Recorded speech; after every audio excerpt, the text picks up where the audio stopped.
We were at extent of adsorption. The extent of adsorption is directly proportional to the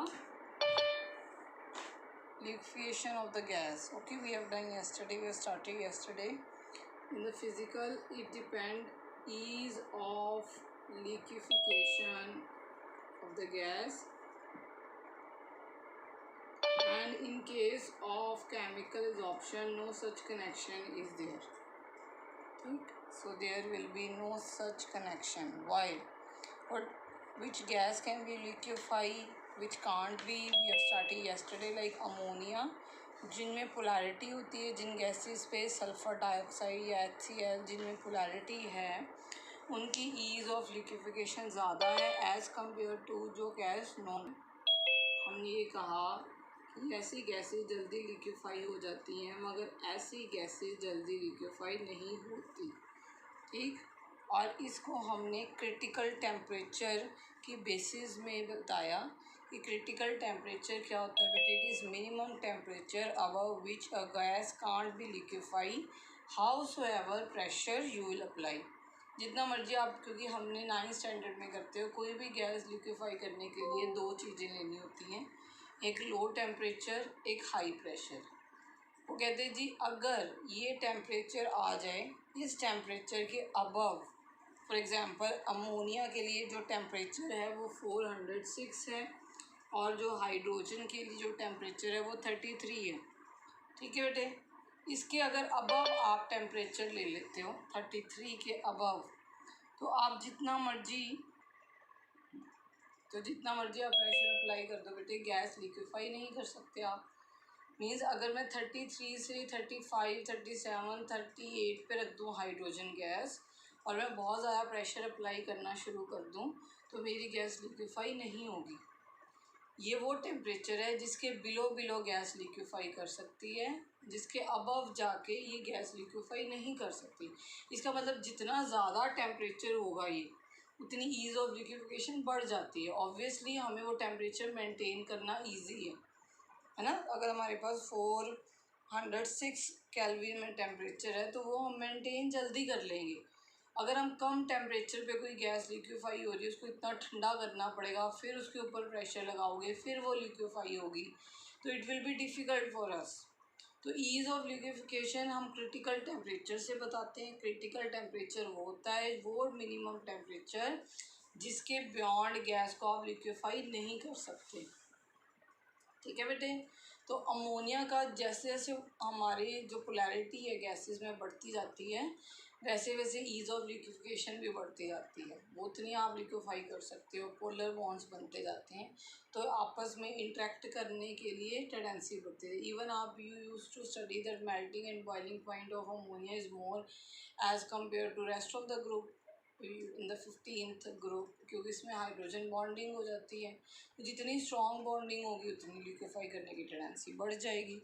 ठीक है, तो क्योंकि physical absorption में कोई बॉन्ड ऐसे नहीं है कि केमिकल बॉन्ड बन रहे हो, this is only wonderful forces of attraction forces, जो सिंपली कोई केमिस्ट्री में चेंज नहीं कर रहा। तो ये जो एक्सटेंट ऑफ लिक्विफिकेशन है वो फिज़िकल के ऊपर ही डिपेंड करती है।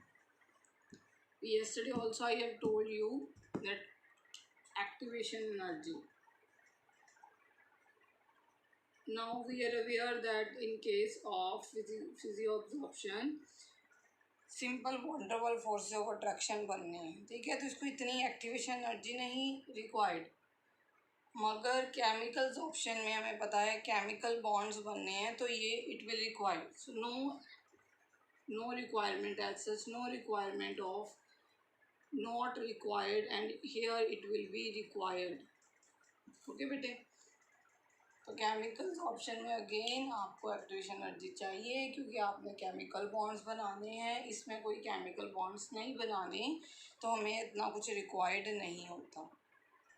नो दीज वर, अगर हम फिजिकल की बात करें, one more point, it will be reversible and it will be irreversible.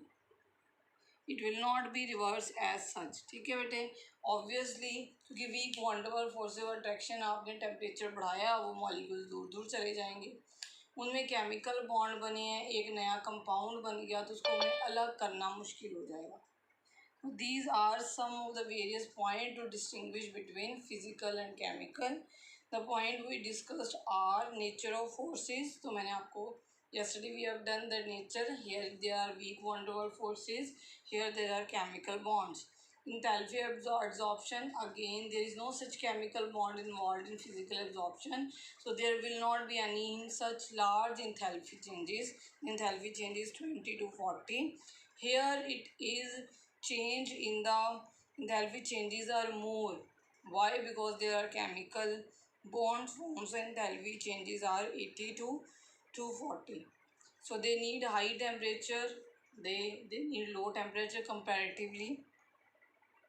So they will form multi-molecular layers one above others, and they will form a single layer as a chemical bond will be formed.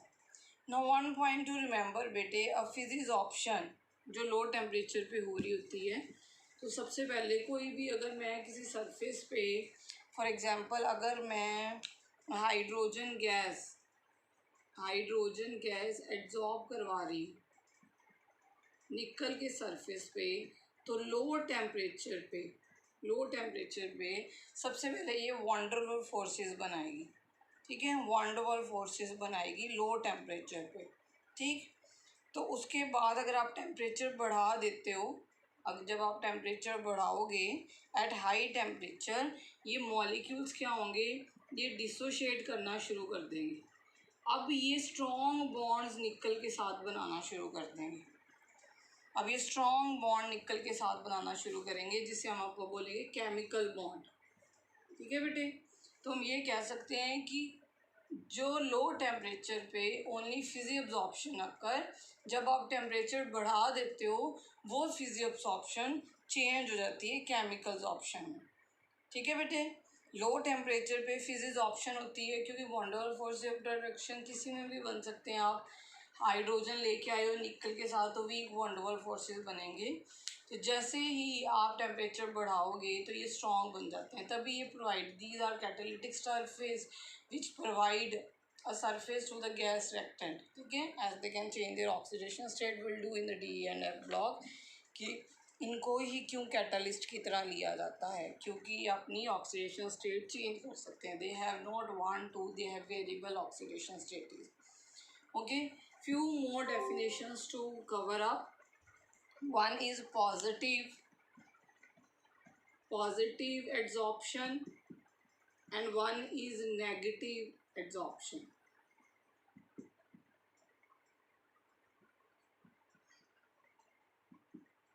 ठीक है बेटे, these are the definition just to see if they can, it can be also 1 or 2 marks, 1 marks की अगर पूछी जाएंगी. ठीक है, तो जस्ट इनको समझ लो.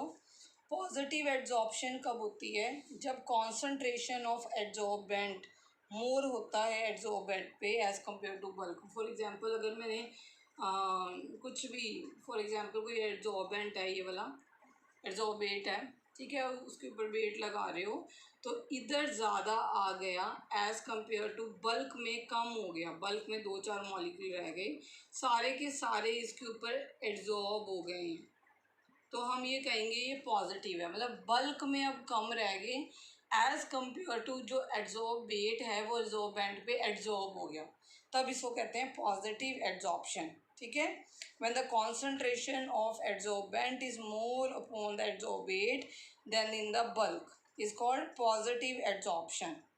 जब आप concentrated KCl लेते हो, अगर मैं concentrated KCl लूँ और यहाँ पे एनिमल चारकोल रख दूँ, चारकोल का ब्लॉक रख दूँ, तो ये ज़्यादा एक्सटेंट एड्जॉर्ब होगा, ये ज़्यादा एक्सटेंट एड्जॉर्ब होगा कि बल्क में कम रह जाएगा. तो ऐसी एड्जॉर्प्शन को कहा जाता है बेटे जी पॉजिटिव एड्जॉर्प्शन. और अगर हम यही डाइल्यूट के साथ करें, अगर मैं यहाँ पे डाइल्यूट KCl ले लूँ, अब मैंने कॉन्सेंट्रेटेड नहीं लिया, मैंने डाइल्यूट. हाँ जी बेटा, I am audible to you. Now you have taken dilute KCl. अगर मैं अभी फिर चारकोल लूँ, बोन चारकोल यहाँ पे, अब KCl मॉलिक्यूल्स कम एड्जॉर्ब होंगे। Now KCl molecule will be less adsorb as compare to, ज़्यादा ये बल्क में होंगे, तो इस तरह की एड्जॉर्प्शन को कहा जाता है बेटे नेगेटिव। नेगेटिव में the concentration of adsorbate is less on the surface of adsorbent then in the bulk, इसे कहा जाता है नेगेटिव। तो I have taken two example one of concentrated and one of dilute. If you have taken concentrated then it will adsorb more, if you will take dilute it will obviously बेटे ions दूर दूर चले जाएंगे, तो tendency जो है वो adsorb होने की कम हो जाएगी। तो ऐसे को कहा जाएगा नेगेटिव एड्जॉर्प्शन। ठीक, अब now one more definition, desorption, that is opposite of adsorption.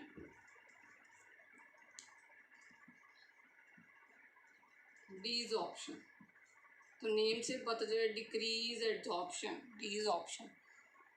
Okay, अब एड्जॉर्ब करवा दिया, adsorption is a reversible process. अगर आप टेम्परेचर बढ़ाओगे तो वो बॉन्ड क्लीव हो जाएंगे, ठीक है। तो अगर रिवर्सिबल प्रोसेस है तो इसका मतलब उसमें से जो गैस एड्जॉर्ब हुई है वो वापस से निकलने की टेंडेंसी है। तो रिवर्स फिनोमिना जो एड्जॉर्प्शन का है उसको क्या बोलोगे, डीजॉर्प्शन। ओके, जैसे जैसे टेम्परेचर इंक्रीज करोगे वैसे वैसे बाइंडिंग फोर्सेस डिक्रीज होते जाएंगे और जो वंडरफुल फोर्सेस ऑफ अट्रैक्शन वो टूटते जाएंगे और tendency to get desorb is going to be increased with the increase in temperature. Okay, so desorption is opposite to adsorption only, means it is a reversible process. The substance which is adsorbed on the surface get desorbed, means get removed because of the van der Waals force of attraction will break. Now next is adsorption. It is a combination of both the thing, that is adsorption and adsorption. तो means अगर adsorption and absorption simultaneously हो तो हम इसको absorption कहते हैं। Means surface के अलावा मॉलिक्यूल इनसाइड भी चले जाएं तो ऐसे प्रोसेस को कहा जाएगा कि एब्जॉर्प्शन हो रही है। If the molecule are on the surface and as well as in the bulk of the adsorbent then it is called absorption हो रही है। फॉर एग्जांपल, जब आप इंक गिर जाए, अगर आप कॉटन के साथ उसको साफ़ करोगे तो पहले वो एड्जॉर्ब होगी, वो सरफेस पे लगेगी कॉटन के, और धीरे धीरे ग्रेजुअली वो जो कॉटन के अंदर इंक चली जाएगी वो हम कहेंगे एब्जॉर्प्शन हो गई। ठीक है बेटे, तो जब दोनों प्रोसेस साइमल्टेनियसली हो रहे होते हैं that is adsorption and absorption, तब हम कहते हैं कि एब्जॉर्प्शन हो रही है। Now there are certain isotherms and in which we are covering about Frederick isotherm. ठीक है, so let us do the graphs of adsorption isotherms.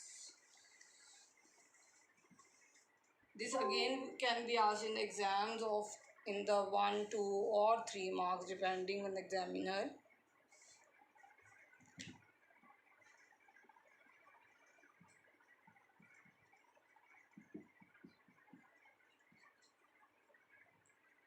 Isotherms, isotherms के नेम से पता चल रहा है बेटे टेम्परेचर रिमेन कांस्टेंट। हमने अभी देखा कि किसी को भी एड्जॉर्ब करवाने के लिए हमें दो चीज़ों को स्टडी करना है, एक प्रेशर एक टेम्परेचर, दो चीज़ों को स्टडी करना है। टेम्परेचर हमारा लो होना चाहिए, प्रेशर हमारा हाई होगा, तभी कोई चीज़ एड्जॉर्ब होगी। जैसे जैसे प्रेशर हम ऊपर से लगाते जाएंगे वैसे वैसे हम कहेंगे कि एक्सटेंड ऑफ एड्जॉर्प्शन बढ़ता जाएगा। अब हम इस पर्टिकुलरली बेटे ये ग्राफ्स में हम आइसोथर्म्स मतलब हम टेम्परेचर को कांस्टेंट रख देंगे, टेम्परेचर को हम रख देंगे कांस्टेंट, और variation of extent of adsorption study करेंगे विद रिस्पेक्ट टू प्रेशर। ठीक है, जब हम टेम्परेचर को कांस्टेंट रख देंगे और प्रेशर के विद रिस्पेक्ट टू स्टडी करेंगे तब हमारे पास क्या आएंगे, isotherm. So there are two isotherm actually. There is Freundlich isotherm and Langmuir isotherm. Langmuir is not in your syllabus. The syllabus में जो है that we are going to cover.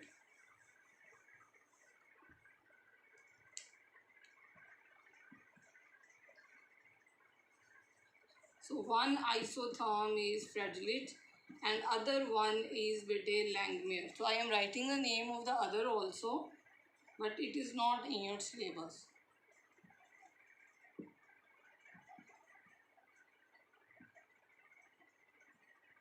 Okay. Two isotherms are there. So if I will make a graph for simple isotherm, for example, understand this graph beta first. Here I have taken pressure and here I have taken the amount of adsorbate which is adsorb on the adsorbent. मतलब ये जिसको आप adsorb करवा रहे हो, जैसे ink को cotton के ऊपर जब एड्जॉर्ब करवा रहे हो तो ये आपकी इंक हो गई और ये आपका कॉटन होगी जिसके ऊपर एड्जॉर्ब करवा रहे हो. तो this is your adsorbate and this is your adsorbent. ठीक है बेटे. तो हमारा अगर ग्राफ देखें तो हमारे ग्राफ कुछ इस तरीके से आएंगे. We will get this graph like this way. For example अगर ये 240 केल्विन पे आया, ओके, इतनी है हाई टेम्परेचर पे, यहाँ पे अमाउंट ऑफ एड्जॉर्प्शन इतनी है लो टेम्परेचर पे. ठीक है. जितना आप टेम्परेचर इंक्रीज करोगे तो एक्स की वैल्यू इंक्रीज कर रही है, सॉरी डिक्रीज करोगे तो एक्स की वैल्यू इंक्रीज कर रही है. जब आप टेम्परेचर इंक्रीज कर रहे हो तो ये जो ग्राफ की कर्व है वो इस तरफ आ रही है, मींस आपकी कैपेसिटी टू गेट एड्जॉर्ब्ड वो डिक्रीज हो रही है. ठीक है. तो पहले आप ये स्टडी करो, हमने ये ग्राफ को स्टडी करना है with respect to when the temperature is constant. We have taken a constant temperature, say 240 या 200 या 273. So this I have taken 3 temperature. Why? To just show to you that as the temperature is increased, the amount of adsorbent on adsorbate it will decrease. Now let us see with respect to better pressure. तो ध्यान से pressure देखो कि हम pressure increase करते जा रहे हैं तो अमाउंट इंक्रीज करता जा रहा है. तो पहले इतना एड्जॉर्बेंट था एड्जॉर्बेट पे, फिर इतना हुआ, फिर इतना हुआ. जब आपने प्रेशर बहुत ज़्यादा इंक्रीज कर दिया तो इक्विलिब्रियम पे पहुंच गया. अब इससे ज़्यादा वो इंक्रीज नहीं हुआ, कर्व ऐसे स्टेबल हो जाएगी. इक्विलिब्रियम पे जब ये पहुंच जाएगा, से it is a equilibrium point P S और दिस पर्टिकुलर है 240. इसके बाद जितना मर्जी आप प्रेशर इंक्रीज कर लो, इसके बाद आपका जो एड्जॉर्बेट है एड्जॉर्बेंट के ऊपर एड्जॉर्ब नहीं करेगा. ठीक है बेटे. Again this is a curve related to how much adsorbate is adsorbent while increasing in pressure and while remaining the temperature constant. Now let us start. What is happening at the low pressure. अगर pressure बहुत कम है, pressure कम है तो ये देखो ध्यान से, इधर प्रेशर कम है, इतने एरिया में देखो, सिर्फ इतने एरिया में. जब प्रेशर कम है तो हमें लाइन थोड़ी सी सीधी सीधी आ रही है. ये देखो ये लाइन बिल्कुल सीधी आ रही है ना. जब प्रेशर बहुत कम है एट लो प्रेशर. ठीक. तो एट लो प्रेशर क्या हो रहा है, we are getting straight line, means amount of adsorbate जो एड्जॉर्बेंट पे एड्जॉर्ब हो रहा है is directly proportional to pressure, is directly proportional to pressure. ठीक है बेटे. We can say it is directly proportional to pressure, क्योंकि हमें क्या मिल रही है स्टार्टिंग में, स्ट्रेट लाइन. अब आ जो इंटरमीडिएट, अब हम बीच वाले प्रेशर पे आ जाते हैं जहाँ से ये कर्व स्टार्ट हो रही है. Late us start from the intermediate pressure. जब हमने थोड़ा सा प्रेशर इंक्रीज किया तो जो अमाउंट ऑफ एड्जॉर्बेट है वो डिपेंड किसके ऊपर कर रहा है, पावर. कुछ प्रेशर की पावर, प्रेशर के ऊपर आप पावर दोगे वो जो पावर है वो 0 to 1 में लाई करेगी। प्रेशर आप 0 भी नहीं लेके जा सकते, 1 से ऊपर भी नहीं लेके जा सकते। तो जो प्रेशर की पावर है वो 0 to 1 तक लेके जाओगे, और इस पावर को हम कहते हैं fractional power. Fractional power.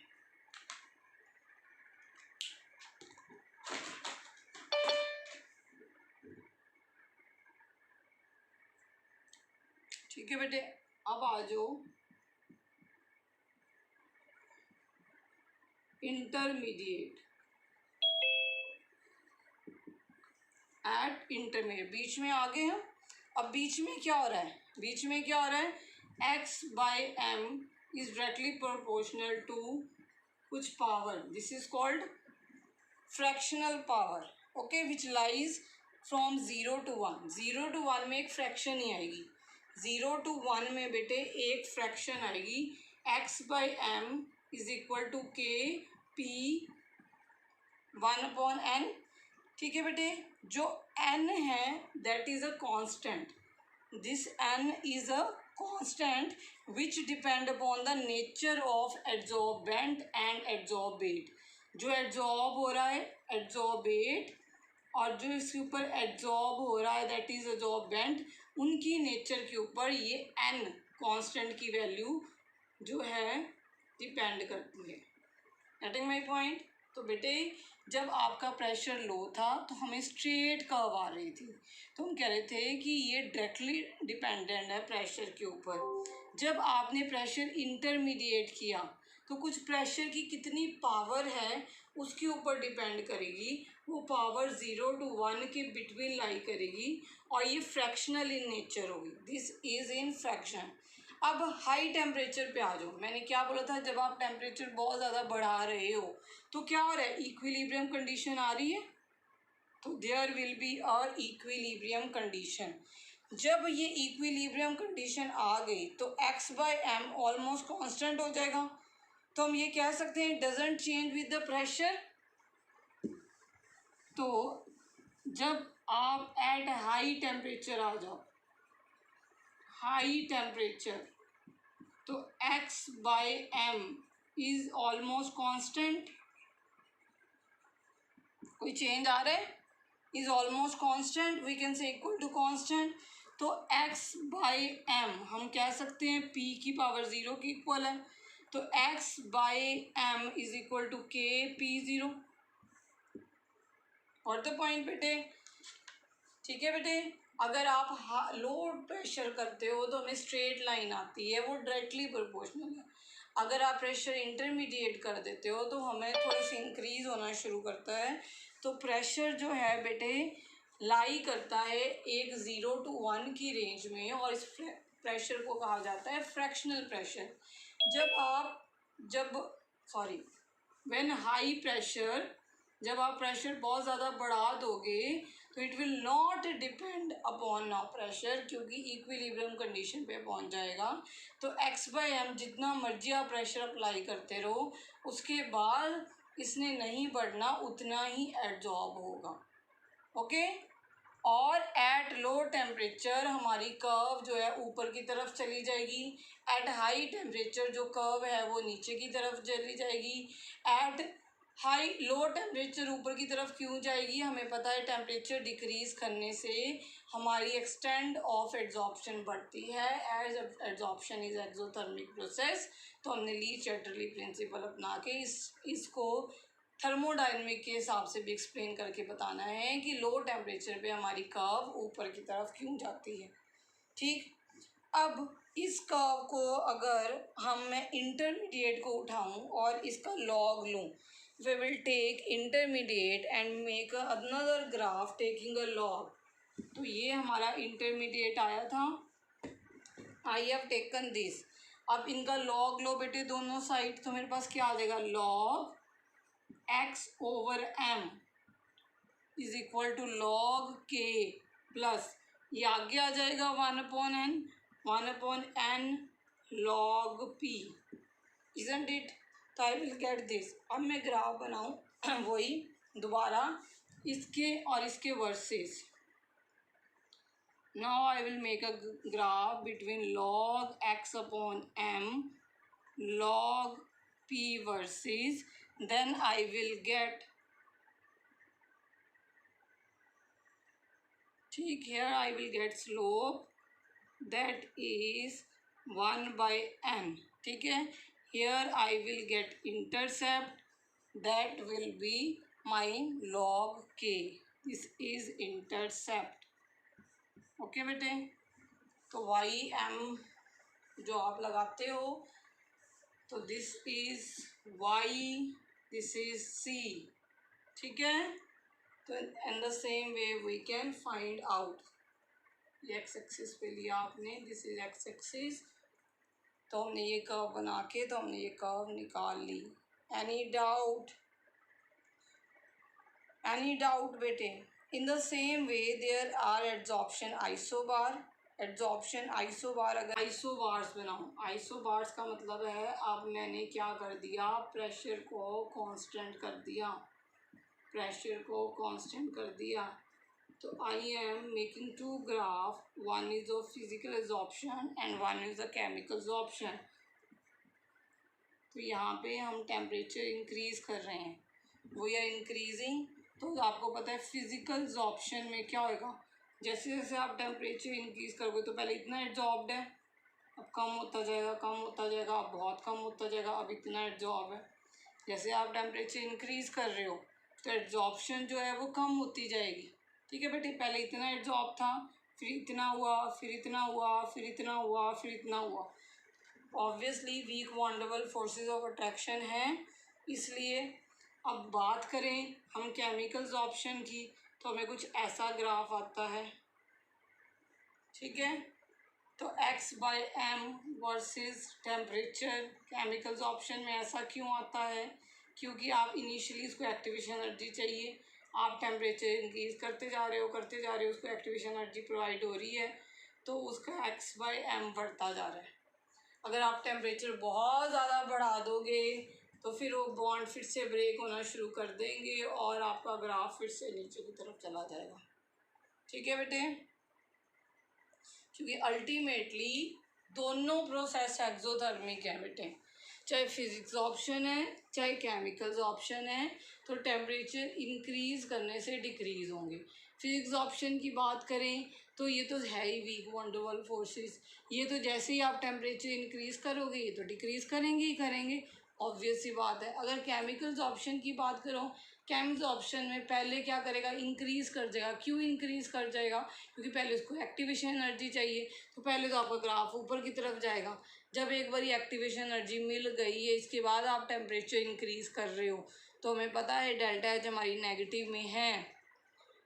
Okay, तो इसलिए हमारी एड्सॉर्प्शन क्या हो जाएगी, कम हो जाएगी.